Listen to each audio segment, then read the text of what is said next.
If you're on Facebook, now you can follow Notebook on Cities and Culture on its official Facebook page. Take a look at facebook.com/Notebook on Cities and Culture. Season 3 of Notebook on Cities and Culture is brought to you by Carl Haley and Daniel Murphy.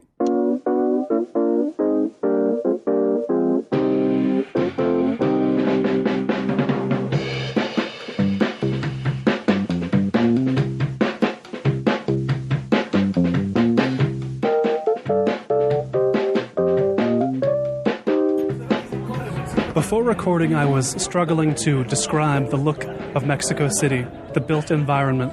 I'll ask you both, what words would you use to describe the urban space that is Mexico City?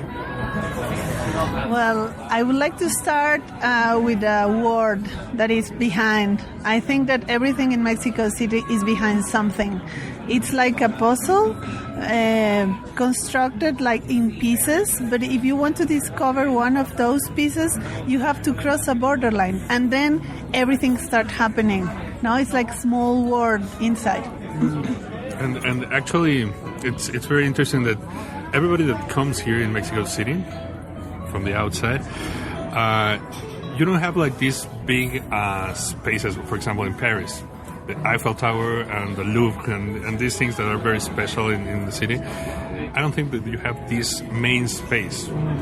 There's lots of little places, and I know they create an atmosphere that it makes like the city very interesting in some irregular ways that you start discovering, like this puzzle, and it's like you start discovering it in some place, and then you get lost in some other place, and you get again this issue. So I think it's now the musicians here, and I think that's the issue here. It is Notebook on Cities and Culture. I'm Colin Marshall, sitting down here in Colonia Condesa in Mexico City with architects Juan Cano and Paloma Vera. They are the founders of the architecture and urbanism practice Cano Vera, and they're busy with so many projects right now and teaching and writing that I'm surprised they can sit down with me at all, but I'm glad they have, because there's a lot I want to know about the built environment here, because Mexico City fascinates me in a way that it fascinates foreigners, extranjeros, but growing up here, what began to fascinate you about Mexico City, considering it's the place you're from? You know, was it an interesting city to you when you were growing up? And either of you can answer any of these. I think that Mexico City is like a very baroque and rich place. And now and before too. So there are a lot of activities at the same time. So if you want to construct like a relaxed routine, you can do it. If you want to experience like different things, you can find it. I mean, I really like the idea that it's full of the opposites. When you were born here, there was this sort of legend, and there are still these legends about Mexico City that they were always fascinating for, well, when you're a little kid, and actually today, that it's the biggest city in the world, the most contaminated city in the world, the most populous city in the world. It's always the most of this, most of that, most blah blah blah. So actually, it isn't true, but some of them, but in some sort of places. And I like it a lot when you now go to Zócalo, for example, or many places that they're still wanting this to be something the biggest of the world. So they make like the biggest tamal of the world, and they love Guinness records and all these things.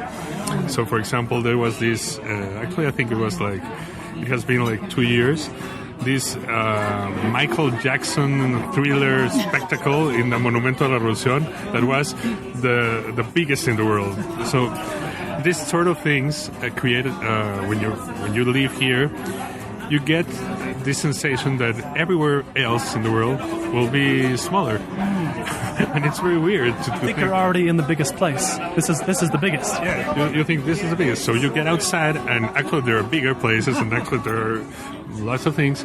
But you have this idea of urbanism and of a city in this way. So it's sort of an abstract concept to be the biggest city, because there are like small places where you live, and actually you don't know like half of the city. You don't know the places you have. It's like a theory. Yeah. And it's very difficult to know where the border is. So it's just like an idea, because even if when you start driving and you go outside Mexico City continue traveling with you, like in small pieces, and then pieces and pieces, and suddenly you arrive to the next city. So it's very difficult to know exactly where city finished.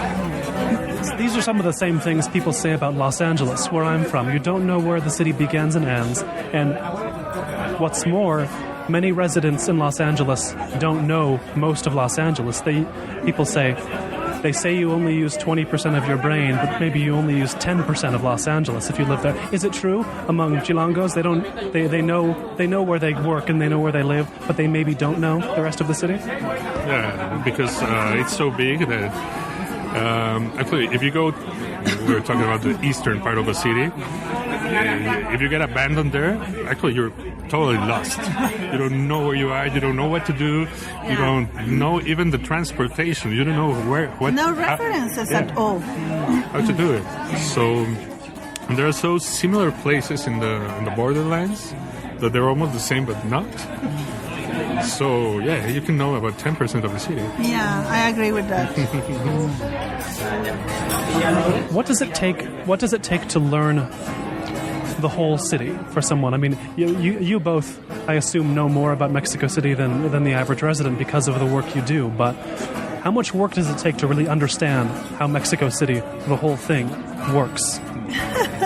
I think it's a work of life, and it's a work not related with architecture. It's related to discover a place, no? And I think also that it's very, very connected with movement and time, because then you start creating relationships between space, no, or spaces.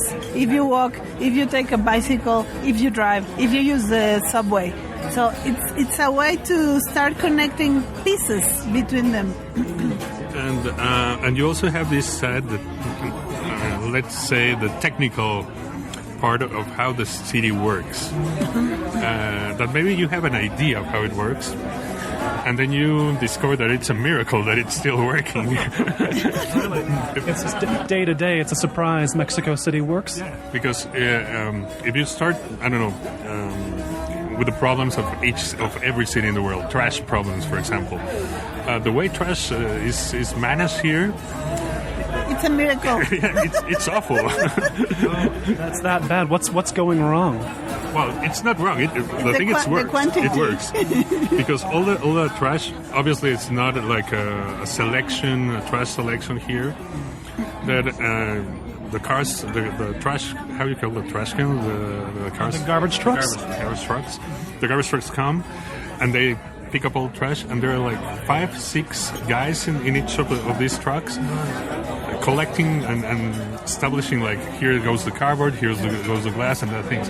And there are these huge places where the trash is going, and there are lots of people picking up garbage there, and it works in a certain medieval way of dealing with trash. And if you start thinking about water, it's the same. Or sewage system. We have to pump sewage system, no, and cross the mountain that are surrounding Mexico City. Yeah, actually, about 80% of the water here is not recycled, and it's lots of water, and it goes. So it's and you have to pump too, and the water came from 200 kilometers far. No. If we were building Mexico City today, probably we wouldn't build it at this location, right? Too much trouble, too many problems with this location. No, I think location was excellent. Oh, really? I just think that at some point, place was not like understood, because wasn't in a perfect equilibrium on the pre-Hispanic period. No problems with water, no problems with anything. So at some point in the colonial period, they decide to dry the lake. So problems started there. So they couldn't deal with the flooding, right? Yes. And they said, let's just dig a tunnel and drain this all out, which during 2 centuries or something like that. But it was a nice location because it was a lake, and actually the big cities at that time, were on the border of the lake. And the Aztecs, or what we know as the Aztecs, they installed in the little island inside the lake, and then the expansion started.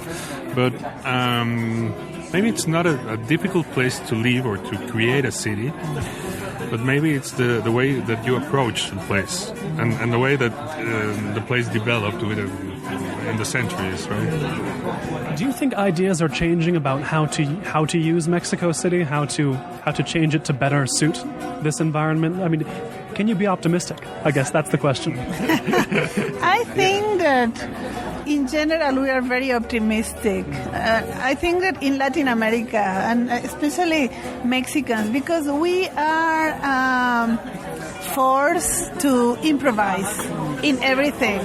And this is like the reality that we have. No, you have to start doing things when the problem is already there. No, you are always like in some way like trying to change things when problems were pushing you. And yeah, we are optimistic about the city, and now it's a great moment for the city. From I don't know, maybe 10 years or 15 years up to now, it has been a very positive growth. It hasn't nothing to do with political stuff or with mayors or things.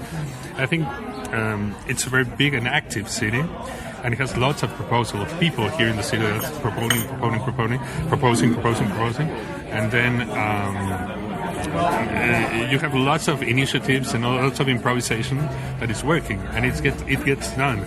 You don't have like in the U.S. this legal background that sometimes it's like it's a barrier to do. And you're going to get sued no matter what in the United States. Always, you're not successful in the States unless you're getting sued. Yeah. So here you can do everything without all these things that complicate your actions. I think that we have like different directions on the same way. So possibilities are enormous. It's not like when a place is organized that you have only one way to do things. That way works and works perfectly. I think the difference with us is like you can change and create your own ways. It reminds me of what we were discussing right before recording, which is that many people build in Mexico, but they build by themselves, no architects, improvisationally. What effect does that have on the urban spaces of Mexico, the fact that so many people are building architectless? Well, I think that it's a complete different way to imagine, to experience, and to deal with urban space. This is a reality. In Mexico, we like to say that city is not created with architects or urbanists. People used to define their neighborhoods, where they are going to construct the school, how is going to be the house. So it's very interesting because they are participating in a very important way in the whole picture. And also, you can't be romantic about people doing their own houses or their own work because they have lots of problems, lots of... they don't have the right solution sometimes for certain things. But also you have to appreciate that they're very intelligent about it because they construct the most economically and logical way about doing things. So they, in a certain way, they don't need architects for building their homes.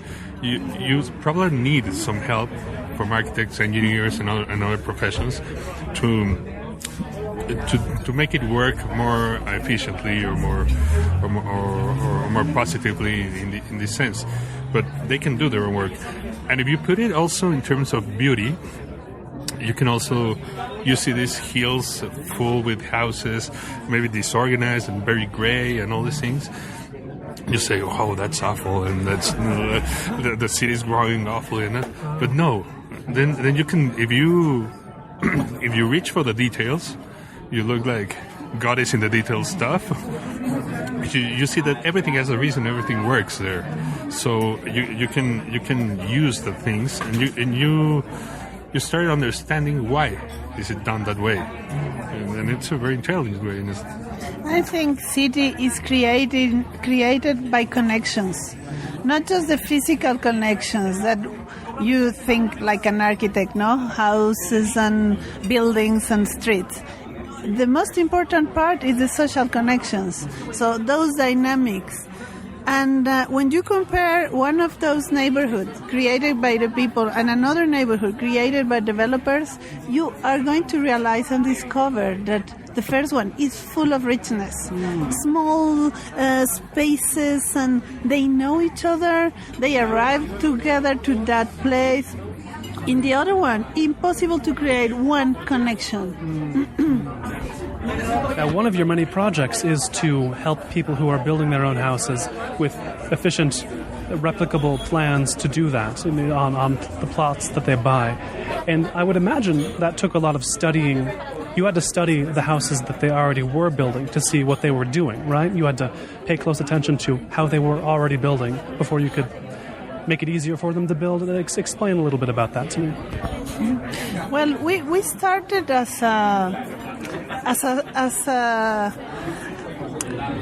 students in some way. I mean, we were already architects, but our approach was more like open to discover, because we thought that they know very clear what they need, even if they don't have the technical part of construction or project. They know exactly how money they have, how many time they can spend.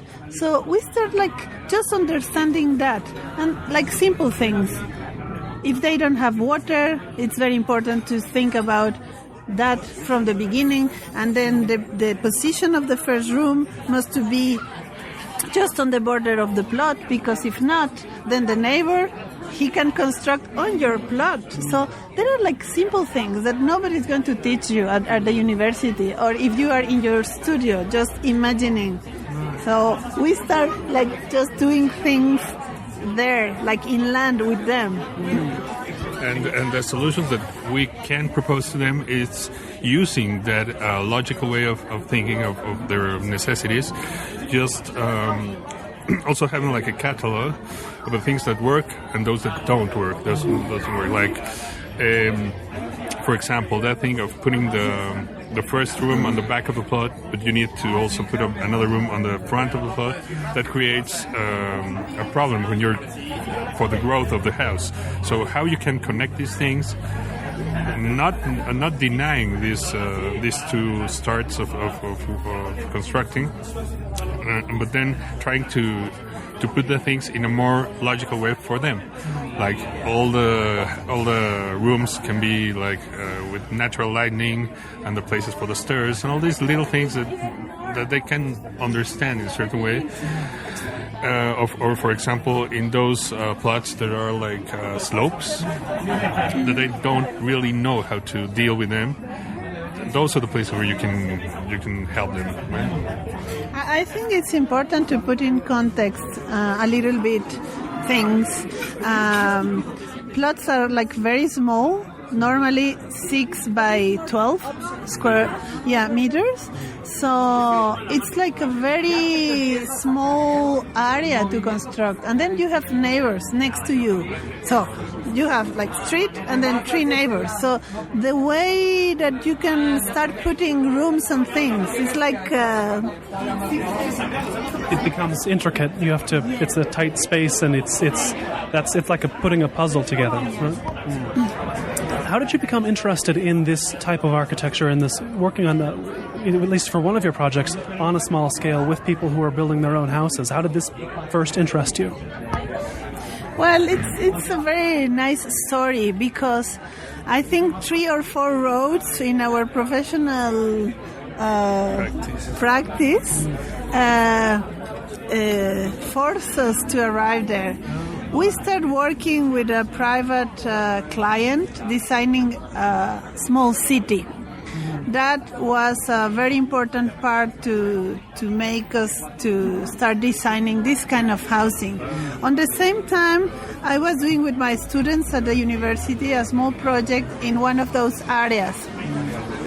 Then on the studio, we decided to start like a research of housing, typologies, sizes, components, progressions, then subdivisions, because at some point family grows and the daughter starts having her own family. So this is a very important component. So in some way, the roads start going together, and we're still doing those different things. All those pathways converged that you were already thinking about, and they came together there in this kind of project? They converge, and they also open new ways to do, because you have this special research about housing, and then you have these projects in the eastern part of the city, but it also works for other projects as well. We were talking about this project in Aguascalientes, that it's also like a small city within the city, and many of the ideas that developed during these researches, we can apply them in another way. So it's very interesting that it converges and it also expands. How do you build a city within a city? Well, that's a project, if you call it like a neighborhood, for example, but we're not trying to think about a neighborhood or a closed gate community. We try to think about it. It is in the developer's sense. It is like a closed gate community, but we try not to think about that. We also propose there's no gates actually in any of these projects. A gated community without gates. Without gates, yeah. For us, it's a piece of city. It's not like a compound with housing. So we didn't want to create a suburb. We wanted to create an extension of the city. So we started realizing that was important, like different issues, housing, activities, facilities, full of diversity in all of those subjects. And the use of the street, actually, because in closed communities, you don't have streets that you walk and you leave and you get coffee and you interact with all the businesses that you create there. So even in a private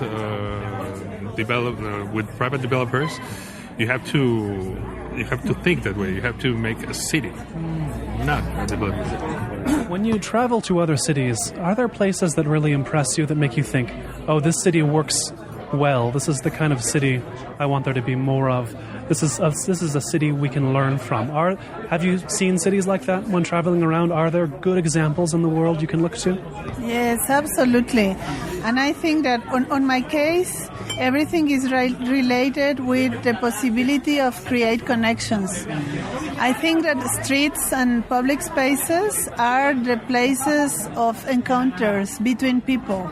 And I think that this is the most important role of a city. I'm not busy if it's beautiful or not. I think this is important, but this is not the main issue. Because if you can create those connections, then right, it's a good city.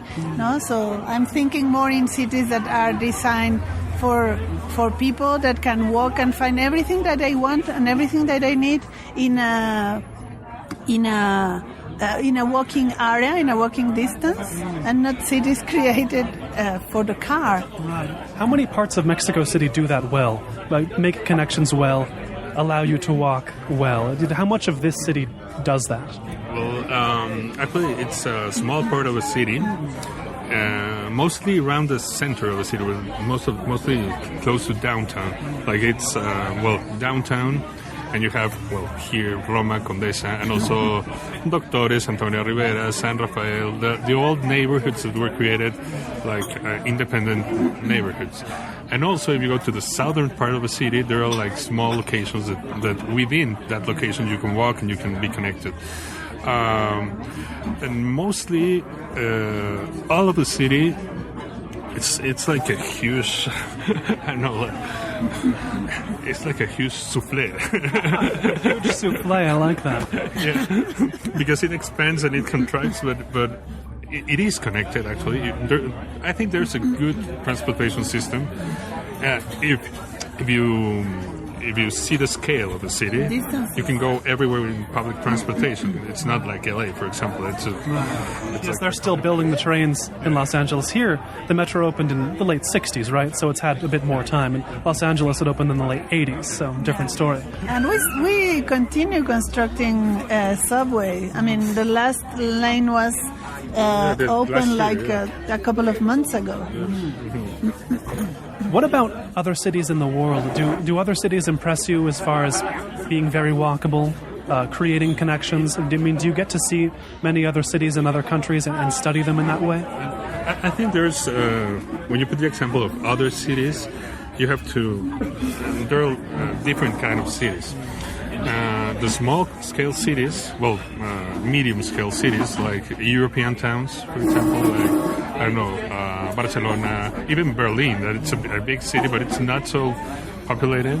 And they work in a certain way that you can create this connection very easily. And the transportation problems and the infrastructure problems are within a city scale, that if you put more people in that city, it would overwhelm it. It will be chaotic.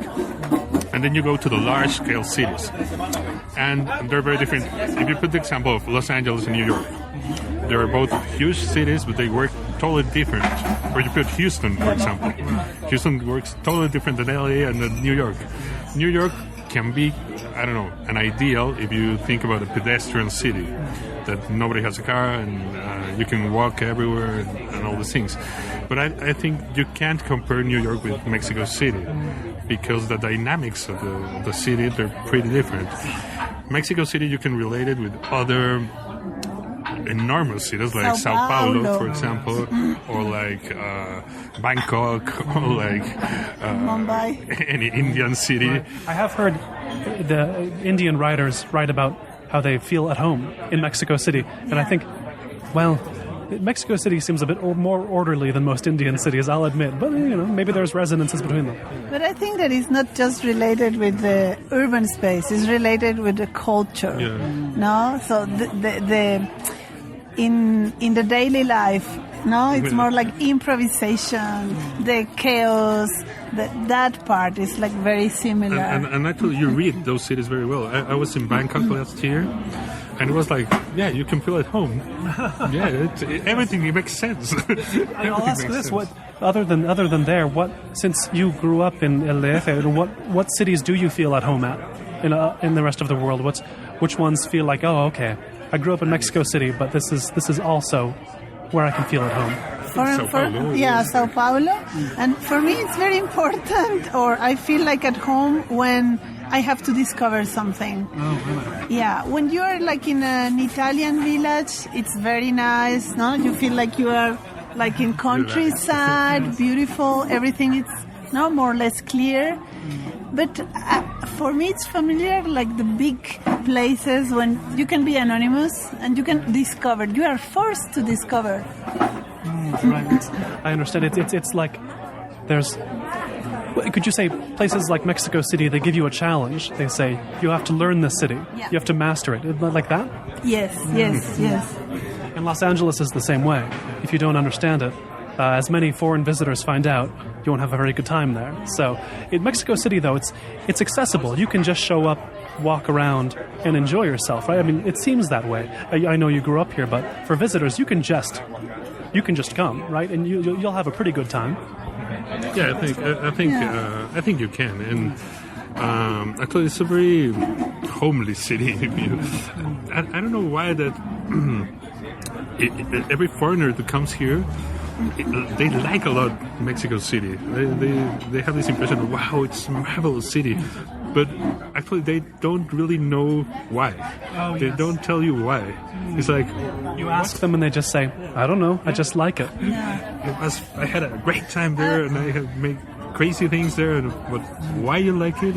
It does feel different than any other city. I mean, just coming here it feels different than any other city that I've been to anywhere. But yeah, I can't quite put my finger on it. Although I was mentioning before recording, I walked down Insurgentes by the building that first fascinated me in Mexico City, Condominio Insurgentes, which is, I guess, from the 50s, a big V-shaped condominium tower, 20 stories, one living floor on the bottom, commercial, and then 19 dead floors on top. What does a building like that, I mean, I don't see a building like that anywhere else. So what does that say about the urban environment of Mexico City, that there's an icon like that that's sort of scary also? I think that city is a mirror of what is happening in society in some way. So when you have these different areas completely opposite, and you can in some way create your own experience of the city. If you decide to spend your trip just in one area, then it's going to be one Mexico City. But if you discover 1 and 2 and 3 or 4, it's going to be like a very rich experience. No? And thinking about that building, we I don't know, about a month ago we were in the studio trying to discover who was the architect of that building. Oh, yes. And actually we don't know. We don't know who owns it, we don't know who built it, we don't know who's living in it. If anyone knows who made that building, please tell us, because it's we tried to investigate it and we didn't know. What's fascinating about that also, it's the time when it was built. Well, it's a mixed-use building, so that's an interesting part of that building. But it was made in a time where Mexico as a country believed in modernity. You see Ciudad Universitaria, the university, and you can see Tlatelolco, for example. I don't know if you've gone to Tlatelolco, but and all these huge projects that were like this idea that was created in Europe, and actually nobody was building them in Europe. They started in Latin America, for example, in Mexico or in Brazil. The idea is European, but the physical reality is Latin American. The idea of the machine to live. Radiant city, yes. Radiant city, and actually the first example in Latin America, here in Mexico City or in Brazil also, right? So it was like this faith in modernity, and this like, we're doing like a first world country right now. So those examples are fascinating about that, because of that. There was a time when they thought they could build a first world country out of cement, it seems like, right? Like just build it by force. It's like you're going to be developed now. Is that kind of how it was? I think it was a very special moment, not just in Mexico, where countries were creating their own image of modernity and utopia, no? Like, so politicians were in connection with architects, and then moment was related with that, no? How we are going to grow, no? What is the image that we are going to construct? What is the image of we are going to send to the world about our country? And the power to do that, because for example, the university here in Mexico was a good example of that, called collaboration between politicians and lots of architects.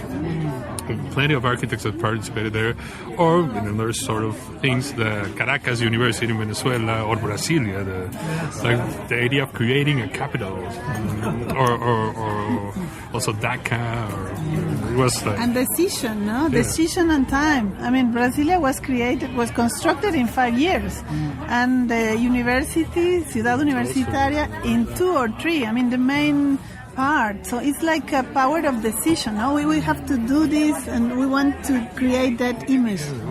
I don't know if you can do that right now. I was going to ask if it was still possible, but what image is Mexico projecting right now, do you think? What image of itself is Mexico putting out there, whether through buildings? Is there an image that it is projecting of itself? I think that the image is related with diversity, and I think that projects in the city now are more related with, not with units or simple things, more related with paths or connections. No, I think that we are working like inside. We are not trying to create new things. We are trying to see and not so spectacular things. Maybe most like acupuncture things, some sort of way. Because I think the image of Mexico right now, I don't know, but maybe in the outside it's a little bit contradictory.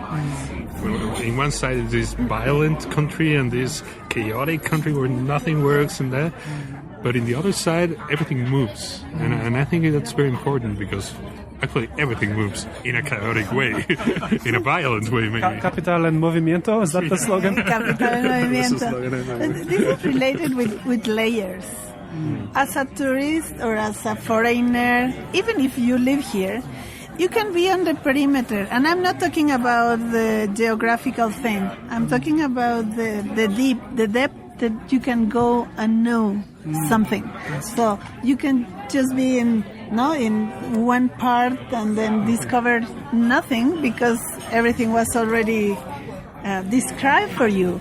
Or you can go deeper and deeper. This question might be hard to answer, but what made you want to become architects? Well, certainly nothing of all we have talked right now. I don't know. It's no. You start in my case, you start like with the idea we were talking before of being an architect and make your own oeuvre and your works and everything and being famous and create this becoming a star-architect, as we say in the US. Maybe, but I don't think, because it's a little bit blurred right now, this idea for me.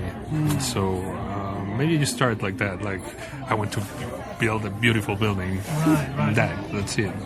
Something had to turn your attention toward buildings themselves, though, right? Were there buildings in Mexico City or Mexico or cities here that impressed you and made you think, that's something I want to work on? All over the world. I had, later Paloma just say, but I had this obsession with skyscrapers, for example. Really? Like, what were your favorite skyscrapers? Empire State Building, of course, as a child. Yeah. So this like obsession with high buildings and these things, but seeing them as an object. But as I start working as an architect and all these things, I start seeing that architecture is not about buildings. It's about cities and about human relationships and about human living, actually. So the object is the least important thing in architecture, I think. In my case, it was not the object, not one building. I think that I was like very curious, and I was doing like different things, and suddenly the way that put some of them or all of them together was architecture. I was doing like sculpture and other things that in some way, ceramics, pottery. So in some way I arrived there. You also teach architecture students, and I want to get a sense of what these students want to achieve. I mean, do your students generally want to build things in Latin America or sort of make buildings for their homeland? I mean, or do they want to do they want to build in foreign countries? Or what sense do you have from them about what they want to do architecturally? I think they're still busy with the idea to be famous and to construct like buildings and to be in magazines. But for me, architecture is more related, not just architecture. When you study something, it's more related with the possibility to construct a tool to discover the world and to propose and to discuss and to be critical with other things. So architecture is irrelevant as a single construction.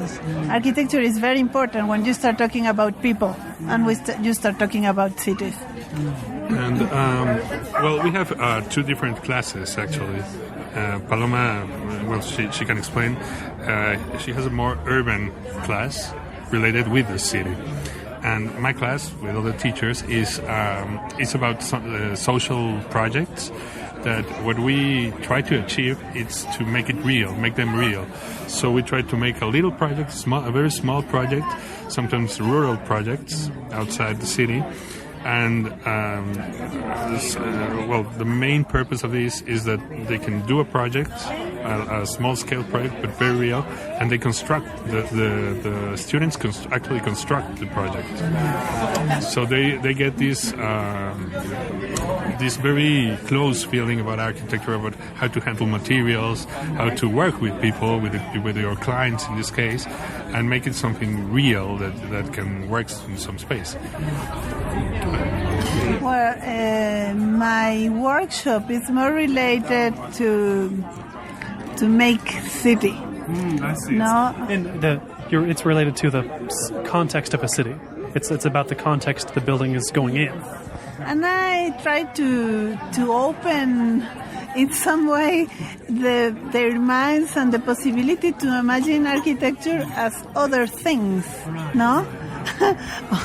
Where are you going to cross somebody? Where are you going to start flirting with somebody or to talk with somebody? I mean, this is related with the street. This is related with the position and the scale, not just of one construction. It's a relation of a lot of pieces. You think they don't already think about that? You've got to find a way to make them open their minds to it? Yes.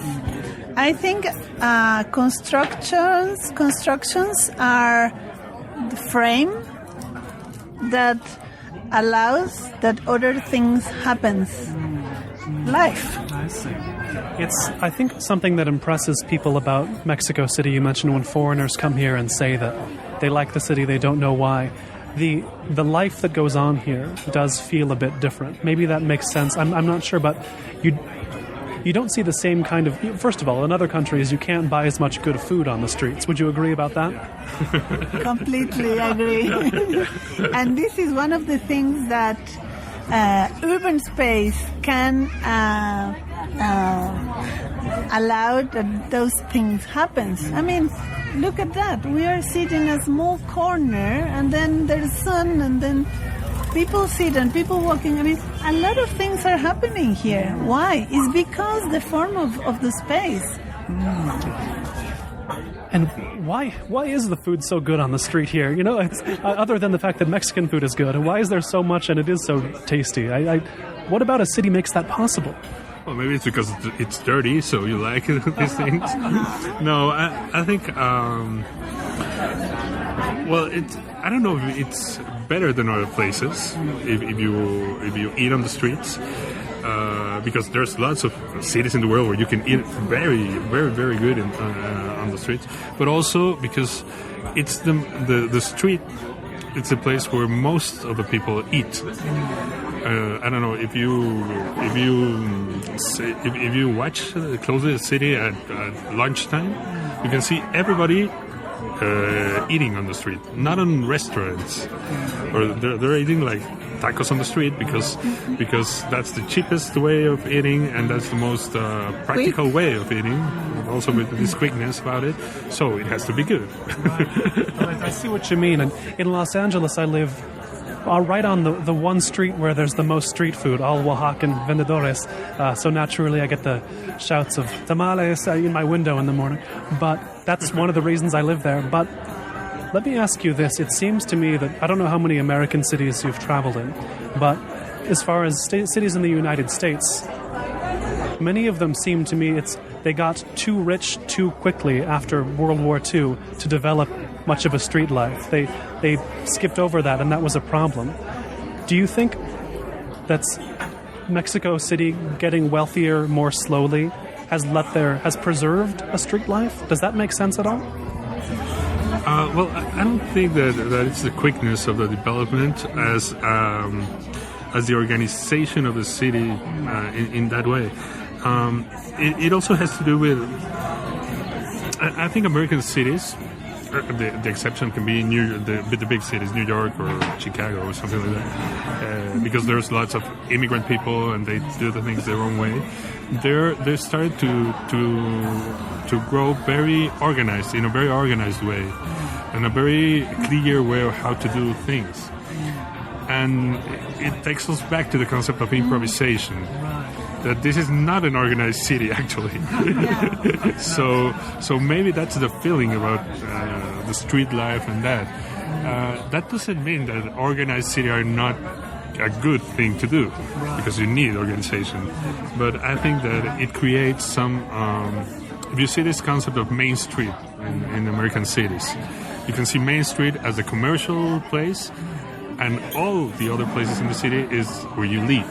You live and you go to Main Street. And here it's more like a mixture of these things. I was thinking exactly the same. The connection with the richness of food in the street with the rules. When rules are not so clear, then possibility to act are enormous. Right. This is what I mean when I say I think American cities got things wrong by saying, after World War II, okay, every country is poor but us. We're all going to drive cars. We're all going to have a lot of rules. And that's what makes a lot of American cities not very fun to be in. I don't know what you think, but it seems to me that that's true. And in that sense, it also, the concept of modernity in the 20th century, that was, I think that was what I was talking about before, about modernity in a Latin American country, or in Asia, or in Africa, or in these places, that it gets mixed. You have this modernity, but it doesn't work properly. It's like, we want to be modern, but we don't know how to do it. And or we want to be modern, but we are Brazilian. Yeah. So it's like a tropicalized way of follow the rules, but in our own way. Right. And it wouldn't be good for one country's, for a Brazilian city to say we have to be like an American city, right? I mean, it's just there are different contexts. You can't import the form of a city into another country, can you? No, not at all. But I was thinking more in the 50s, like in the modern period, where okay, we have those rules. Everything must be like in Pilates, and then green roof, or with activities there. I was thinking more in that. So it was no borders, no? All of us, we have to follow this. This is the only way. Yeah, and actually we can understand that what you were saying, we can understand it right now. That we understand that an American city model, it doesn't apply everywhere. But I think in the middle 20th century, I think they didn't realize that. They thought that was the way to create cities. And it gets done in a certain improvised way. And I don't think that it's so bad, also, that thing about importing things and then discovering that it doesn't work. It's okay, also. I don't think you have to import and copy as the best way to do things. I think you have to learn of other examples and then to compare and then to decide if that thing can work in your country with your culture. Then you can make some changes and adapt it. This is the best way for me. What have you learned about building here in Mexico, about what qualities of Mexican culture are important to think about when you're building here, if that makes any sense? Just following up on what you just said, how a culture dictates the way you want to build. Is there what can you say about Mexican culture and building here? Well, I'm going to start not talking about exactly the Mexican culture. I think that best architecture, best examples are those that shows a society in a moment, in a period of time. The dreams, the utopia, the ideas that were in that moment important. I think that best examples are the examples that grow and burn in that way, not as an import thing. And it's not related with Mexico. If you learn or if you choose examples all over the world, all of the good examples are related with their own culture. Doesn't matter if it's in India or Brazil or Mexico or the United States. If you see the different examples, you can, in the American cities, you understand that space is the concept of American cities. That you have lots of space, and it's a large country. Everybody says that, and you have to expand in this country, and that's the idea of developing a country like the United States. Totally opposed as Japan, for example, that you have a little area and with small things. And one of the things that you can find out in Mexican architecture and the great Mexican tradition in architecture, not only in architecture, in urbanism actually, it's this relationship with open spaces and since pre-Hispanic architecture, since the pyramids and all these things, the relationship with the context and with the geographical, natural way of living, it's amazing. If you try to understand, if you put the example of Teotihuacan and the university, they're pretty much the same.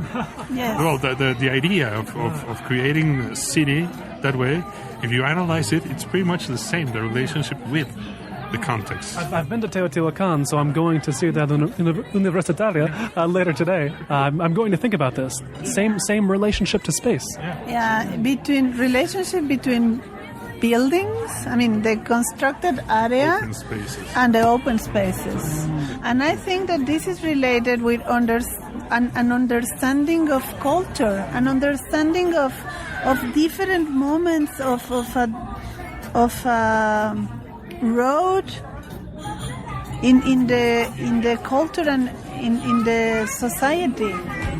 And then the chaos that we're living right now in the big cities in Mexico, because actually it's not just Mexico City. I think every middle scale city in Mexico, it is growing the same way.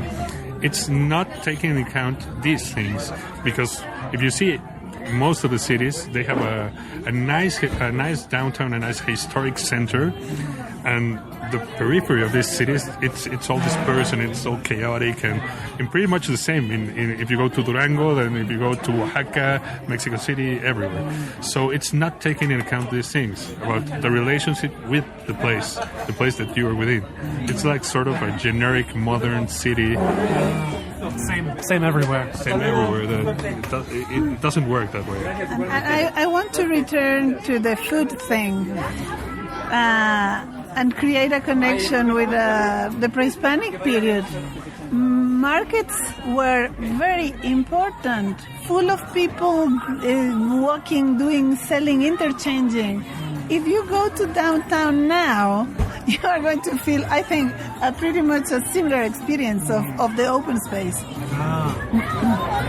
Having grown up here, what do you feel like has changed most in your experience of Mexico City from when you were growing up to now? I mean, does the city feel very different? I think it's related with time. I can't remember spending a lot of time crossing the city, moving around the city. But I think it has changed a lot. The scale changed. It's almost double in size, and I think it was a more, in a certain way, a more provincial city, a city that was less important in its own ego, in a certain way. Because it has an ego now. It has an ego now, and it has an identity and something like that. But I think that in a way it was a small capital. It was the most important city in the country. Actually, it still is. But it had a provincial feeling, and it was like a most unpretentious city. Now I think it's a rather pretentious city, but it's okay. It's like some sort of, we want to compete outside Mexico. It's a kind of pride that it has, isn't it? I disagree a little bit with that comment, because I think in that period of time, in the 70s, because we were born in the 70s, well, Mexico was already known as a place where a lot of things were happening, no? As the Olympics in the 68, a very important architecture, like university. It was already President Kennedy visited a very important housing project in San Jerónimo. So was an example of some things. I mean, things were happening. Pani were constructing the projects that Le Corbusier, he didn't construct in Europe. Well, maybe you're right, because but there was a sort of decadence after that, because in the 50s, when we were talking about this modernity, it was a very important city and a very and a country with lots of pride, actually, in the 50s, 60s. And then I think since the 70s and the 80s and 90s, it started sort of a decay in the city, actually, and the economic things and all the crises here in the country. The earthquake, very important, and all these things with like sort of decay. And now it's sort of going up again. Yeah, I think that's about it. Yes, I think that now it's a very, very important project for the moment for the city. A lot of things are happening. Feels hot in that way, no? Bicycles, pedestrian areas, a lot of actions that if you start adding, they are changing the face of the city in another level, in another layer. Which of these changes are fascinating you the most right now? I mean, whether they're neighborhoods or kinds of new transportation programs or anything, what do you think about most right now when you're thinking about urbanism and architecture in Mexico City and the ways that it's changing? I'm thinking more about connections, mobility. Absolutely. It's a different way to discover city. No, we have a new program that is called EcoBici, and in the last 1 or 2 years, it's a beautiful way to cross not 3 or 4 neighborhoods and start like a Sunday activity. And now a lot of people go to work with that. I want to ride those myself, but you need that card. You've got to live here. Guess I should just move here. I'll be back to Mexico City soon. I'll hold you to that. Yeah. Okay. And it also has to do with mostly. It's impressive, but mostly it's about solving problems that are already here in transportation, for example. That 10 years ago it was an awful transportation system. Just 10 years ago? Yeah, mostly, yeah. Sort of that was pre-Metrobus? There was no Metrobus in that. There was a subway that it's a rather efficient transportation system. It has been all the time an efficient transportation system. But all the buses and all the microbuses and all these things, their routes, they're very... It was impressive when someone came to the city and they asked you, where are the bus stations? There are no boats. Why do these buses stop whenever anybody wants to get off or on? Put your hand out and the bus stops. Yes. So it was like, what? In a city of, in that case, about 15 million people, there was no bus stops. It was... Yeah. Foreigners don't understand that. I mean, I learned how to use those recently, but still, it's like, huh? Just raise your hand. This is the kind of particular rules that you have to learn. And finally, when somebody is coming to visit Mexico City, what would you say, how would you recommend let me make this more specific. What should they pay attention to when they're here? What should they watch or make sure to look and think about? Or where should they make sure to go? What advice would you give somebody who wants to experience how Mexico City is now and wants to have a lot to think about when they're here? I would like to recommend to don't be in the surface. Don't stay on the surface. Go deep. Yes. How do they go deep? Well, I think that it's very important to don't be worried with the safe thing. Like, I need to learn everything. I need to know if I'm going to spend 12 minutes or 11. I think this is the wrong way. I think you just need to dive and then start enjoying and discovering. No? That's the way I've been doing it. Yeah. I think I can recommend it as well. And I could use the Zócalo as a metaphor of the city. If you watch closely how the Zócalo works, it's related with the what we were talking about before about the pre-Hispanic space.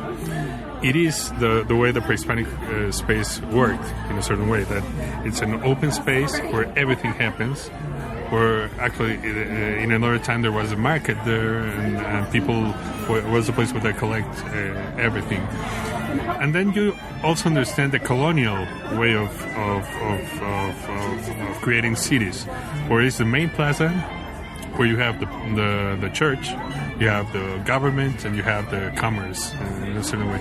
And it also it's a little bit about the new modernity way, that it also has the power there. The military starts all the day starts raising the flag there. The flag as this icon, this important icon in Mexico, that's like these huge flags and all these things. So it has been evolving in time. And it also, if you see it as a space, it's a very contemporary space. The void. And what's very important about the Zócalo, it is the void. And you can feel the void. You can feel as feeling, and you can feel the feeling of the void. Feel it, yeah. So when you see the Zócalo empty, you go in the Zócalo at 3 a.m. and it's empty, you can feel Mexico in a way, the great void that it's in the city. And if you go there in a sort of manifestation, in a popular strike or something like that, where all the people, there's a strike, a teacher's strike, for example, and everybody comes there, and there's lots of buses and lots of tents and people living there, and you feel another part of the country. This power of people reunited in just one place. And I think it's a good metaphor to describe the city, that it can happen everything there. Yeah, and another thing related with the Zócalo, that comparing with some cities like LA, is that when you arrive to the Zócalo, you feel that you are here, that you already arrived. When you arrive to LA, there's no one single place to feel like you are already there. So it's like different pieces, but more in horizontal. Here we have like the main, and then secondary like centers. No matter what, they've got to get to the Zócalo then. Yes, this is important. And they start discovering everything. From the Zócalo, from the void onward. I've been speaking here in Colonia Condesa with two architects who together make up the Cano Vera practice of architecture and urbanism, Juan Cano and Paloma Vera. Muchísimas gracias. Muchísimas gracias. Gracias. Esperamos verlos aquí. This has been Notebook on Cities and Culture. I've been Colin Marshall. You can keep up with the cultural creators, urbanists, and observers of the urban scene on colinmarshall.org. Thanks. And special thanks to everybody who backed Season 3 on Kickstarter, including Paige Calvert, Jonathan Crow, Douglas Dollars, Paul Doyle, John French, Eric Graham, Will Graham, Umberto Grant, Kimberly Hahn, Carl Haley, Stefan Halperin, Matt Howie, Andrew Hovanek, Mark Hines, Andy Cooney, Mark Larson, Matthew Lickey, Mr. Munvirzi, Rob Motz, Lindsay Muniak, Daniel Murphy, Aidan Nullman, Patrick O'Flaherty, Danny Olson, Michael O'Regan, Blake Riley, Rob Schultz, Cam Smith, Small Demons, Todd Shimoda, Kevin Smokler, Thomas Unterberger, Matt Warren, and Wayne Wright.